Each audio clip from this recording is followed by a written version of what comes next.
The New Year's party ended at midnight. By 2015, I had washed the glasses and wrapped the leftover food. He sat at the kitchen island scrolling, not looking up. I didn't know he was rehearsing. Next morning, coffee brewing, he said my name in that particular way. I turned. I want a divorce. I waited. There would be reasons, justifications, a careful architecture of blame. I knew the blueprint, so I smiled. Okay, silence. He blinked. The children. I'll sign whatever you want. He hadn't prepared for a woman who simply stopped holding the rope. First week, I slept 10 hours a night. My body had been running on low-grade vigilance for years, managing his moods, his schedule, his unspoken expectations. Without it, I sank into unconsciousness like a stone. I updated my resume, reached out to contacts, had coffee with a former colleague. We thought you disappeared. She said, I asked if they were still hiring.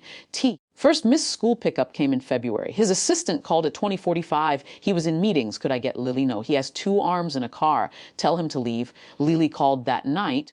Dad was late. Mrs. Peterson waited with me? Did you have your snack? Yeah. Pause. Are you coming to get me tomorrow? No, baby. I'll call at bedtime. Okay. Children accept the architecture adults build.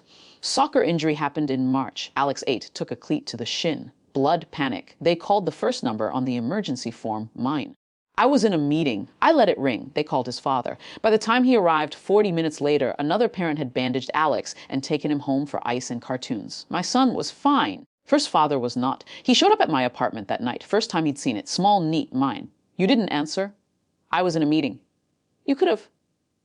I let you handle it, like you wanted. He stood in my doorway, vibrating with the injustice of being held to his own choices. Promotion came in May, senior position at a competing firm. First week, I worked late 3 nights. My phone buzzed with his texts, scheduling conflicts, missed connections who was supposed to cover Thursday morning. I responded after 9 p.m., polite, brief, unaccommodating.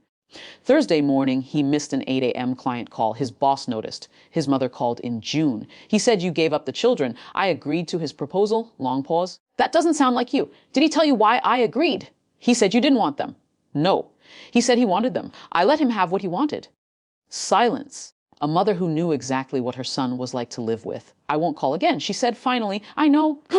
Conference room, September. Glass, walled, modern. I sat across from his boss, Karen, finalizing a partnership between my firm and theirs. At company parties, I'd been irrelevant, the CEO's wife. Now she looked at me differently. Equal money, equal last names on the contract. He walked past, coffee in hand, and stopped. Saw me. Saw Karen leaning forward, laughing at something I'd said. I met his eyes through the glass. Held them exactly 1 second longer than comfortable. Then looked back at Karen. He stood there a moment too long, then walked away. Karen glanced up. You know Mark, he's been struggling lately. Missing deadlines, distracted, something about childcare. I said nothing. Well, she returned to the contract, not our problem. He asked to change custody in September. Coffee shop, neutral ground. He looked thinner. The architecture of his life, carefully designed around my labor, had revealed its flaws. Maybe every other week. Give me breathing room. I'll consider I have a job now. Life, need to check my calendar. He stared, searching for the woman who smiled and agreed. She was still here. She just wasn't available anymore. Children are happy. 2 bedrooms, 2 sets of toys, 2 lives that don't require them to manage his moods because I no longer do. He learned to show up, not for me, but because no one else was going to. I pick them up Wednesdays. They chatter in the back seat. Sometimes Lily asks why I don't live with them. I tell her some families live in 2 houses and I love her in both. She accepts this. He expected to lose a wife, a manager. Someone who absorbed chaos so he didn't feel it. He lost that. But he also lost the person who made his life possible without him noticing. By the time he noticed, I had already built another one.